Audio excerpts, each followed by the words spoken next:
Hace unas semanas hablábamos en otro vídeo sobre el campo gravitatorio. Hablábamos sobre cómo se definen la fuerza gravitatoria, la intensidad del campo gravitatorio, pero también de la energía potencial y del potencial gravitatorio. Pues bien, todas estas cantidades se definen de la misma forma para el campo eléctrico, con unos pequeños cambios. Verás, si para la fuerza gravitatoria teníamos esta expresión, para la fuerza que siente una carga Q minúscula en presencia de una carga Q mayúscula situada a una distancia r, tendremos esta expresión. No hace falta ser detective ni vivir en la calle Baker para darse cuenta de que tienen el mismo aspecto. Donde teníamos la constante de gravitación universal, ahora tenemos la constante K, que si bien no será universal porque dependerá del medio en que se encuentren las cargas, tendrá el mismo significado. Nos dirá la fuerza intrínseca del campo eléctrico. Además, donde antes teníamos las masas, ahora tenemos las cargas eléctricas, que podrán ser de dos tipos, positivas y negativas. Esto no ocurría en el campo gravitatorio, donde solo existe un tipo de carga, la masa. Esta pequeña diferencia, el hecho de que existan dos tipos de cargas opuestas entre sí, será la diferencia fundamental entre los dos campos, y tendrá unas cuantas consecuencias importantes. Por ejemplo, el campo gravitatorio no podrá apantallarse, pero sí el campo eléctrico. Esto tendrá como consecuencia que solo los cuerpos y objetos con carga eléctrica neta generarán campos eléctricos. Es decir, tú no puedes ocultarte de la atracción gravitatoria de la Tierra o del Sol, pero sí puedes recubrir un cable eléctrico para que no te dé la corriente y las cargas de un trozo de plástico pueden contrarrestarse entre sí para en conjunto no verse atraídas por un imán. Además, si bien todas las masas se atraen entre sí, las cargas eléctricas se atraerán cuando sean opuestas, es decir, positiva y negativa, y se repelerán cuando sean iguales, negativa y negativa o positiva y positiva. Otra consecuencia de todo esto será que para el campo gravitatorio solo tendremos sumideros de líneas de campo. Las líneas de fuerza del campo irán siempre a parar a una masa. Para el campo eléctrico tendremos fuentes y sumideros. Las líneas del campo saldrán de las cargas positivas y acabarán en las negativas. Pero a pesar de todo esto, es más lo que las une que lo que las separa. Ambas fuerzas serán centrales, serán inversamente proporcionales al cuadrado de la distancia entre cargas o masas, y ambas serán fuerzas conservativas. Es decir, para el campo eléctrico también se cumplirá lo que comentamos de que el trabajo necesario para llevar a una masa, una carga en este caso, de un punto a otro del campo eléctrico, no dependerá del camino tomado, sino solo de los puntos de inicio y fin. Esto nos permitirá definir una energía potencial y un potencial eléctrico. En el caso del campo gravitatorio, puesto que todas las masas se atraen, la energía potencial siempre disminuye al disminuir la distancia entre las masas. Por tanto, el trabajo necesario para acercar dos masas es positivo y, por tanto, este proceso ocurre de manera espontánea. Es decir, no tienes que ayudar a un objeto a caer, lo dejas suelto y cae. Esto no siempre ocurrirá con las cargas eléctricas. Si son de signo opuesto, se atraerán. El trabajo será positivo cuando se acerquen y caerán de manera espontánea. Pero si son de mismo signo, si son iguales estas cargas, entonces necesitarás aportar energía al sistema para conseguir acercarlas. Pero la magia de todo esto es que no tienes que tener todas estas consideraciones en la cabeza cuando hagas los cálculos. La propia fórmula se encargará, usando el signo de cada carga, de darte esta información. Para el campo gravitatorio no nos preocupábamos demasiado en calcular las expresiones para la fuerza o la intensidad del campo generadas por diferentes distribuciones de masas. Básicamente porque las únicas distribuciones de masa cuyo campo gravitatorio suele importarnos son esféricas, planetas, lunas, estrellas o incluso agujeros negros. Pero para el campo eléctrico, además de esferas cargadas, tendremos cables, placas o combinaciones de estas que sí será muy útil entender.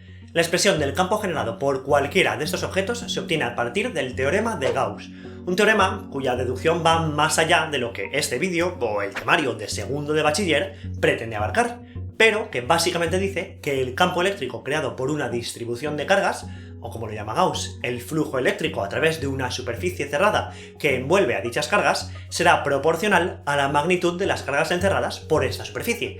Es decir, que el campo eléctrico generado por esta carcasa esférica cargada solo dependerá de la carga total de la esfera, o que el campo eléctrico en su interior será cero por no contener carga. Y por tanto, con este teorema obtenemos que el campo generado por una esfera cargada es equivalente al generado por una carga puntual de igual magnitud y situada en el centro de la esfera, o que el campo a una distancia r de un hilo infinito dependerá de la densidad lineal de carga del hilo, o el campo a una distancia d de un plano infinito no dependerá de la distancia al plano, será constante.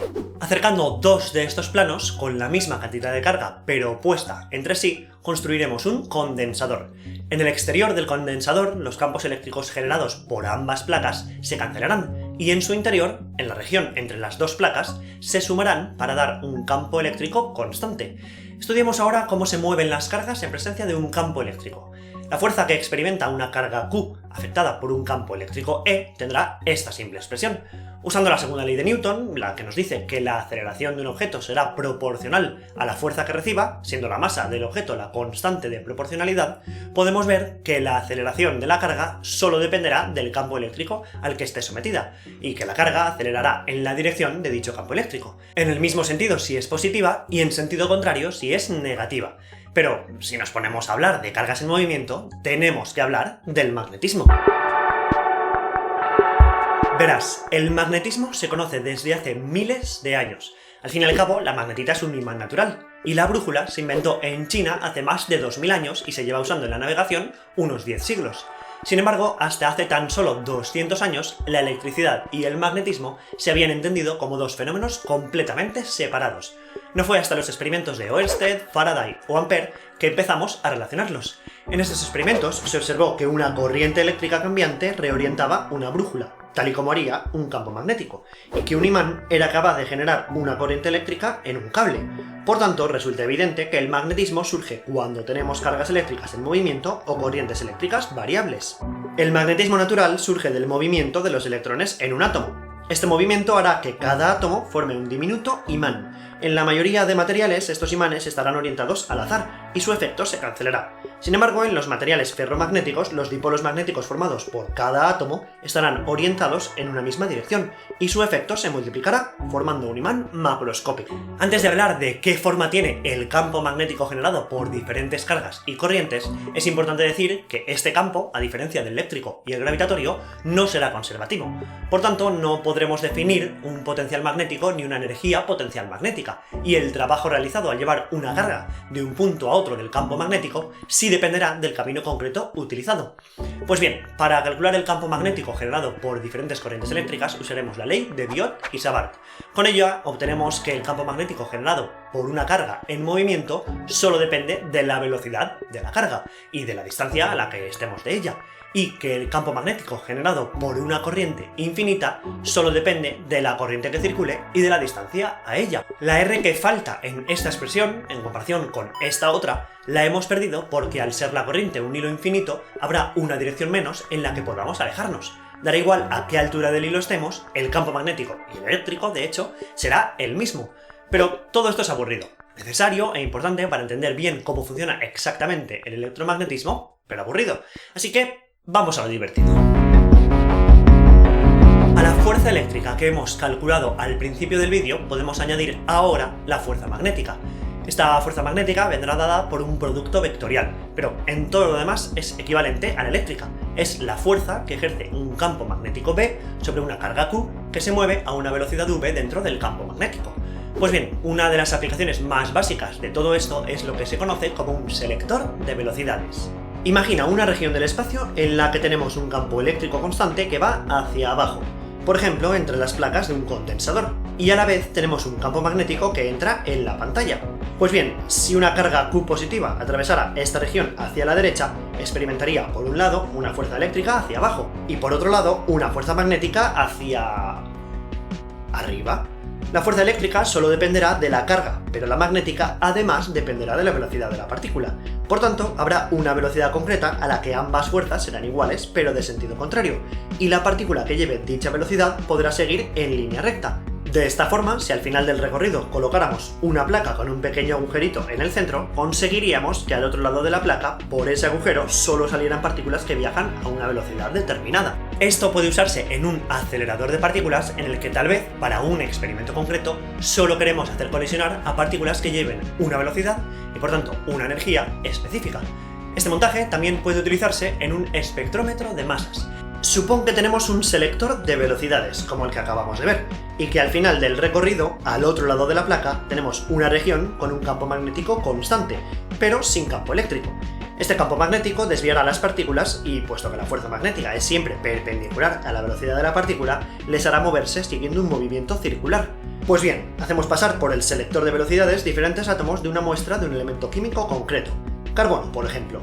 Esta muestra solo contendrá carbono, pero tendrá diferentes cantidades de los diferentes isótopos del elemento. Puesto que la diferencia entre isótopos viene dada por la diferente cantidad de neutrones que un átomo contiene en su núcleo, todos los isótopos del carbono tendrán la misma carga, pero tendrán diferente masa. Pues bien, el radio de la órbita circular descrita por los isótopos al entrar en la segunda región vendrá dada por esta expresión. Sin embargo, puesto que el campo magnético es constante, todos los isótopos tienen la misma velocidad tras pasar por el selector de velocidades y todos tienen la misma carga por tener la misma cantidad de protones y electrones, este radio solo dependerá de la masa. Con esto podremos separar los diferentes isótopos si necesitamos un tipo en concreto para otro experimento, o podremos averiguar la cantidad relativa de cada uno. Por último, usando estos conceptos podremos entender el funcionamiento de un ciclotrón, que fue de los primeros aceleradores de partículas y cuyo fundamento sigue influyendo en los aceleradores de partículas actuales. En un ciclotrón tendremos dos regiones, con forma de D, atravesadas por un campo magnético constante y separadas una cierta distancia, entre la que se aplicará una diferencia de potencial, es decir, un campo eléctrico. Si colocamos una carga en el centro de todo el montaje, el campo eléctrico la acelerará hasta que entre en una de las Ds, donde el campo magnético presente desviará su trayectoria llevando a esta partícula a describir un recorrido circular. El tiempo que tardará en recorrer una semicircunferencia y volver a salir de la D vendrá dado por esta expresión, la cual podemos ver que no dependerá de la velocidad inicial de la partícula y será constante. Durante el tiempo que la partícula viajaba por el interior de la D, se ha invertido la diferencia de potencial, consiguiendo que cuando la partícula salga sea acelerada en la dirección opuesta. Al hacerlo ganará velocidad, escribirá un movimiento circular de mayor radio dentro de la otra D y volverá a salir a la región intermedia, donde el campo eléctrico habrá sido invertido, acelerando la carga. Sincronizando la salida de la partícula con la inversión del campo eléctrico, podremos repetir este proceso hasta que el radio del movimiento circular sea más grande que el tamaño de las Ds. Cuando esto ocurra, la partícula saldrá despedida a gran velocidad. Si bien en la actualidad los aceleradores de partículas, como los del LHC, no son ciclotrones, estos fueron clave en la investigación nuclear y en física de partículas durante varias décadas, y en la actualidad se utilizan en medicina, en tratamientos del cáncer con terapia de protones o en los escáneres PET. Hemos estado viendo que las corrientes eléctricas generan campos magnéticos y que los campos magnéticos afectan a las corrientes eléctricas. Todo esto tiene como consecuencia la inducción magnética. Faraday y Henry, de manera independiente, observaron este fenómeno. Faraday observó que cuando acercamos un imán a una espira por la que no circula corriente eléctrica, de manera espontánea aparece una corriente. De igual forma, observó que si es el imán el que permanece quieto y la espira la que se mueve, se genera también una corriente. En qué dirección fluye la corriente dependerá de si es el polo norte o sur del imán el que se acerca o de si es el que se aleja. Henry, por otro lado, observó que si hacemos pasar un circuito cerrado por una región con un campo magnético constante, se genera una corriente en dicho circuito. Todas estas experiencias se entienden fácilmente considerando el flujo magnético. El flujo magnético a través de una superficie S vendrá dado por la cantidad de líneas de campo B que atraviesan dicha superficie. Por tanto, no será más que el producto de estas dos cantidades. Su módulo será B por S por el seno del ángulo que formen. A partir de sus experiencias, Faraday dedujo una ley, que actualmente lleva su nombre, y que dice que la fuerza electromotriz inducida, y por tanto la corriente inducida por un campo magnético en un circuito cerrado, será proporcional a la variación del flujo magnético con el tiempo. Pero el flujo solo podrá variar de tres formas: si cambia el campo magnético, si cambia el área dentro de dicho campo magnético, o si cambia la orientación relativa entre ambos. En las experiencias de Faraday variaba el campo magnético, pues al acercar o alejar el imán conseguíamos aumentar o disminuir su intensidad en la espira. Y en las experiencias de Henry variaba la superficie, pues al ir introduciendo el circuito lentamente en el campo magnético constante, cada vez una mayor parte del circuito estaba inmerso en él. El signo negativo que aparece en la ley de Faraday es lo que se conoce como la ley de Lenz, que dice que la corriente inducida será tal que se opondrá a los efectos del cambio de flujo que la origina. Sin embargo, esta fuerza electromotriz, esta corriente inducida, solo está presente mientras cambia el flujo magnético. En las experiencias de Faraday, en cuanto el imán o la espira dejan de moverse, la corriente inducida desaparece. Por tanto, si consiguiéramos que el flujo magnético estuviera siempre cambiando, podríamos mantener una corriente eléctrica en todo momento. Uno de los montajes más básicos para conseguir esto mismo sería el siguiente. Tenemos una región con campo magnético constante, por ejemplo, la región entre dos polos magnéticos opuestos. En ella tenemos una espira, circular, cuadrada o de la forma que queramos, la cual está conectada a un motor que puede hacerla girar. Al hacerlo, el campo magnético no varía, pues estamos en una región con campo magnético constante. El área total tampoco varía, pues la espira está en todo momento sumergida en el campo magnético, pero es la orientación entre ambos la que cambia. Al hacerla rotar, el flujo magnético está siempre variando y siempre tenemos una corriente inducida en la espira. Esta corriente es la que se conoce como corriente alterna, que es, por supuesto, la que recibimos en nuestras casas y la que hace funcionar nuestras neveras y televisores y la que carga la batería de nuestros ordenadores o teléfonos. Al igual que para el vídeo sobre el campo gravitatorio, este vídeo no pretende sustituir a una clase, entre otras cosas porque cualquier clase sobre electromagnetismo incluirá más fórmulas y más discusiones matemáticas de las que yo he incluido aquí. Fórmulas y discusiones que son absolutamente necesarias para realmente aprender y comprender todos estos conceptos. Lo que yo he tratado aquí ha sido una especie de resumen, haciendo hincapié en las partes más visuales o prácticas y dejando un poco de lado la teoría.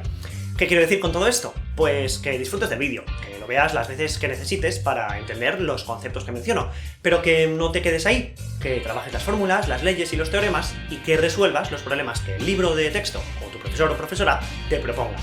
La física es dura, requiere muchas horas de estudio, pero es muy reconfortante cuando al final de todo tu esfuerzo la entiendes.